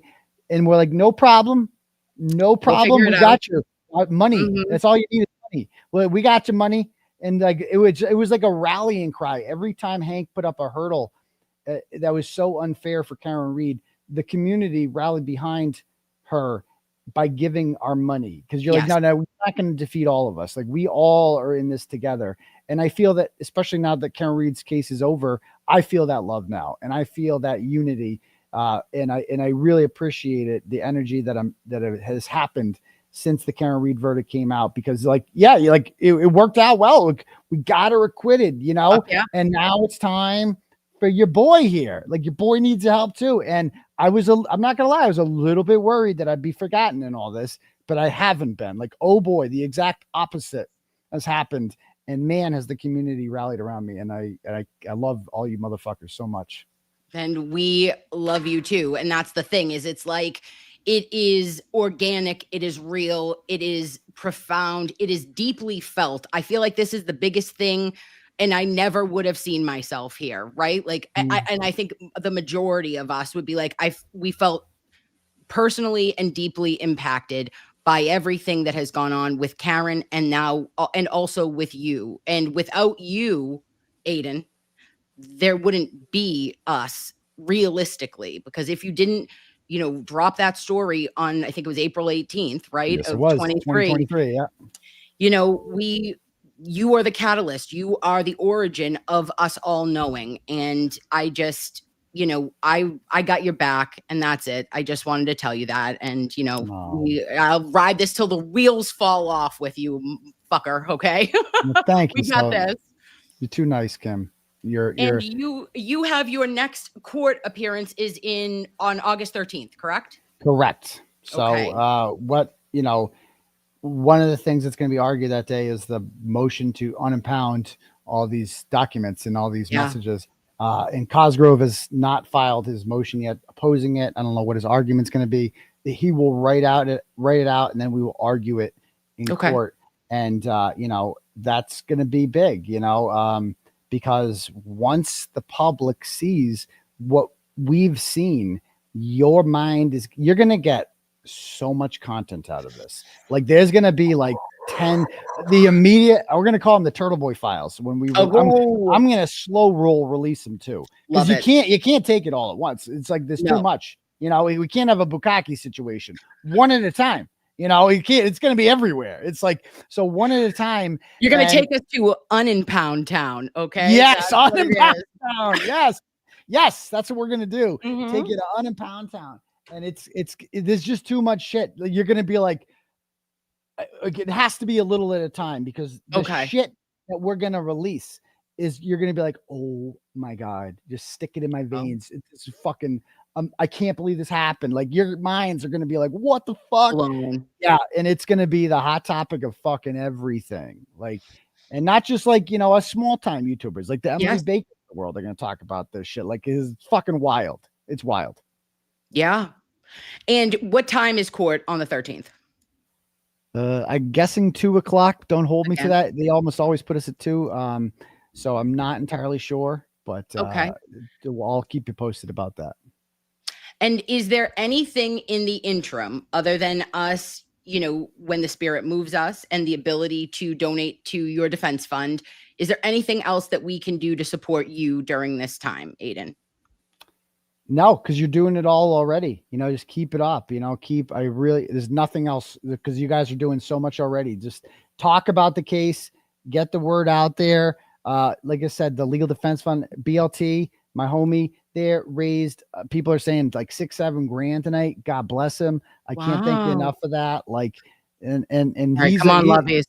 Yeah, I appreciate that shit so fucking much, but just like the money's awesome, but it's the mental stuff. It's like having people that support you and are like, wherever I go now, in front of my kids, no matter what, like people are like, hey, Turtle Boy, like I'm a huge fan or I'm a huge supporter. And it's just, it's everywhere that I go now. And it's just, I'm like, bad guys don't have this level of support. No. You know what I mean? It's like Karen Reed's the same way. It's like murderers don't have this level of support. Like something is seriously wrong here when I'm the guy that you guys are coming after. Like everybody likes me. Oh, like what's your problem? Like, yeah, I get in court and I'm like, well, these assholes don't like me. Cosgrove doesn't like me, or maybe doesn't. I don't think Doolin minds me. No, to be honest, I get good vibes from him. Yeah, for sure. Keep on, Yeah, and I think that like the thing is you're real, and there is a lot of there's not political correctness there, but underneath it all, there is 100% truth, Aiden. There is a desire for what is right and for justice. And for that, you are, always going to be on the right side of history. In fuck them. You've taught me that. If one thing I can say for myself is that everyone is not going to like me, and I don't give a shit. If you don't ride with me, get the fuck out of my way, because I don't care. I know who the fuck I am. I know who the fuck you are. And I know who our loveys are that are at my house. Okay. And that is it. It's if one thing, I'll keep it real with you. And if I'm right, I'm right. If I've made a mistake, I'll tell you the same. But at the end of the day, I'm not going to be phony or try to be somebody I'm not, because it's not fucking worth it. It's just not at the end of the day. Right? Well, yes, you're a very real person, Kim, and I think that's why you are appealing to so many people. Oh. And I tell you, like you're a natural. Like you're not just a nurse. Like you're kind of born to be an entertainer. I think. Like you're really good at it. Like you're very good. And I'm not just kissing your ass here. Or okay. Like we'll put the baby up. What are we doing? Like legitimately funny. Like you make me laugh. Like I'm not like faking laugh either. Like it's fucking funny. Sometimes I watch you and you're entertaining. Like you're just a natural at this. Like some people are just born with it and you have it. So I think that's one thing this trial has illuminated is it's brought out a lot of really talented people who I didn't know existed before. Like, not just the YouTubers either. I'm talking people like Richie from Microdots. I'm talking about people like Olivia Lambo, you know what I mean? Like Joe Flipperhead. Like there's so many people who are putting, there's so many of them who I'm like, wow, that's amazing. That's so cool. What I just saw right there. That person's really fucking smart. They came up with an angle that I hadn't thought of. And I do this shit every single day. And yeah, funny people too. There's some funny motherfuckers in this whole thing. Like Auntie Debs, he's a funny motherfucker. Like I didn't know him before. Nope. Yeah, like I met all these fucking people.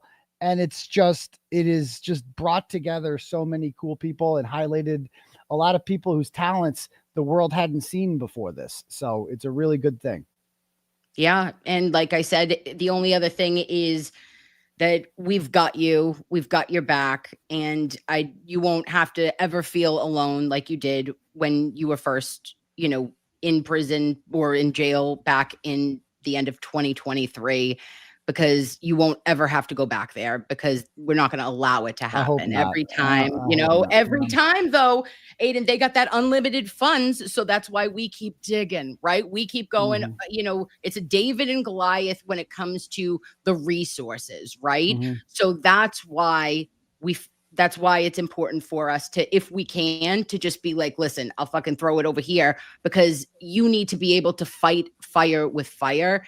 And they're going to always be able to, I mean, for Christ's sake, how much money did they pay Aperture? How much money did they pay Hank Brennan? It's despicable. Fuck yourselves that you paid 566,000 doll hairs to a motherfucker like Weasel Hank Brennan. Okay?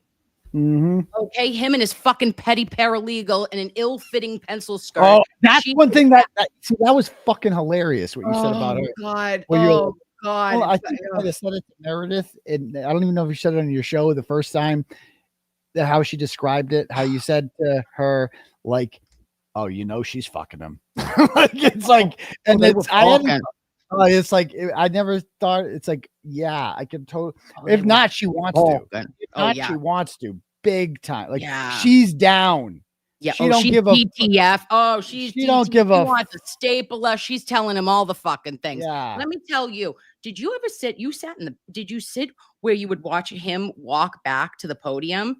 Because they were fucking. They were fucking that whole time, because you couldn't see shit with Hank. He always looks like such like a fucking nerd. And then, but when he was walking back, he'd be like he was giving it to her, and I was like, he was like Mr. Confident with her, like it would, but she would look at it like somebody did a remix of like, I could tell by the look in your eyes, I wanna fuck. Like that was the funniest fucking video. The way perfect. She looked at him like perfect. That all the time. Like she was like, she's like, whenever the looked like he was a ham sandwich, on the desk, behind the fucking door, in the bathroom, whenever you want it, Spanky. When fucking ever. I don't care about the ring. I don't want anything more for you. Just give me the spanking, the full spanking. Yeah, I want it, baby. Give it to me. Oh, may the Lord be with her and also with you. Oh, but I hadn't thought of that before you said it. And I'm like, yes, actually, yeah, I do get that vibe from her. I totally do, Yeah. Yeah, it was aggressive. And I also didn't ever realize, that's when I said that that Judge Canoni was a Polly Pocket, because she was just an infant baby Jesus. She was like, she's so short. She's 4'11". She's 4'11"? Oh, no, Joe, Auntie Bev is. Yeah. No, she's wicked small. She's wicked small. No one was talking shit about that till I went in. And then I said, what the fuck? She wears heels every day, and she's still fucking small. Yeah. And she's still like walking by. You're like, what the fuck? What is this? The Munchkin land here? What's happening? Like, this is wild. But she's got big dick energy to her, though. You know what I mean? Like, she's a small one, but she wants to remind you that I'm the fucking big dick in this courtroom right now, motherfucker. She sure is. Yeah. Right. Or her sister. We don't know. But yeah, it is. I remember that day. It was like surreal because it was so small, and I was like claustrophobic, and I was like, oh my God, this is so tiny, because it feels one way. And no matter how everyone said it's a small fucking courtroom, like, take it, whatever you think it is, and cut it in half. Okay. Because that's what it really is. It is so tight. You are so close to the O'Keefe side. You are so close. Me and Ted Daniel, I was whispering sweet nothings at him, and he could hear me. Okay. And you're so close. And then like I could read David Yannetti's large font on his laptop. Really? Okay. And then Evan Woke is like awkwardly sitting kind of facing the other direction, because there's no room for him to go the other way. Yeah. How awesome were the interns? The interns were so good. Yeah, they were so awesome. We miss you, interns. Yeah, such talented people. I can't wait to see what they do in the real world when they're all grown up and they're going to kill it. What an experience this was for them to be huge. Their first kind of getting your feet wet. It's like the biggest murder case in the country, and you guys played a huge part in it, as far as like doing the mundane work about drafting. All the motions in Lemonade came from them. Like they drafted almost all of those. Like that's like annoying, that shit. Like the emotions in Lemonade, it's like another task. So like it alleviated the attorneys to focus on preparing for cross-examination and getting ready for trial and getting that opening statement. It's just so much shit, man. I couldn't imagine how much work goes into a trial. Have you thought of calling Harvard School? So yeah, well, we were talked about getting some legal interns, but we have brought someone on board who I'm not at liberty to say. Okay. But it is a very, very solid addition to the Turtle Boy legal defense team. I'll just leave it at that. Wonderful. Will you be making the announcement? Not here clearly, but will you be able to or no? We don't know. Okay. I think this person prefers to work behind the scenes. Okay. And if that's the way they want to keep it, it's really up to them. So, but it is a huge addition to the Turtleboy legal defense team. I love that. I love that. Yeah. Okay. And is there anything else that you would like to say before I take off for the night? Because it's a school night and you were so kind to stay. It's a school night in the summer? No, I just have work. Oh, okay. Oh, yeah, you do. Okay. All right. Yeah. No, okay. We'll let you get some sleep. No worries. I just thank you so much. And before you leave, you can tell me to absolutely fuck directly off. But I was wondering if I could say a prayer for you. Go ahead. I don't care. Okay. All right. So, loveys, you know me. It's weird. I'm weird. This is what we do. I have Tiny Jesus. Tiny Mary is not with me, but Tiny Jesus is always with me. And this prayer, spoke to me about you and the spirit moves me. So I can swear and I could do all the things, but I can still love God. And so do you. So it's called the Armor of God prayer. I put on and stand firm with the belt of truth buckled around my waist. I am safe and secure with the breastplate of righteousness, guarding my heart from evil, helping me live a life that honors you. I diligently put on the gospel shoes of peace, willing to go wherever you ask of me. I take and hand behind the shield of faith, protected against Satan's fiery darts and doubt of fear and lies and deceit. Now on my head, I place the helmet of salvation, keeping my mind focused on you. And I grab the sword in my hands, the sword of the Spirit, the sword of God that is sharp and true. And I am prepared to live today in a spiritual victory in Jesus' name. Amen. In the name of the Father, Son, and the Holy Spirit. Did you write that yourself? My brother? Did you write that yourself? No, that's the this is Ephesians 6:10 through 18. That's actually in the Bible. Yeah. Oh, that was. I thought of you. Oh, well, thank you. That's very kind of you. Do you always end your show with a prayer like that? No, but when we have big things, when it was when the spirit, if I feel moved about it, when Karen got exonerated, I felt emotional that day and I said a prayer, and for you, I wanted to just keep you protected. Well, I appreciate that. I appreciate that so much. And so thank you so much for having me. I loved my Nurse Kim debut, and we'll do this again sometime. Thank you so much, Aiden. I'll talk to you soon. Bye. Oh, and I got him. Loveys, I have made it. Okay. I don't know. That's probably weird. I did my best. I am not, I'm not good at talking to celebrities, but Jesus was with me. Tiny Jesus, you got me, homie. I love you, loveys. You have the best night. Thank you for staying with me and Aiden, and let's keep them in our prayers. Love your face. Talk to you soon. Bye.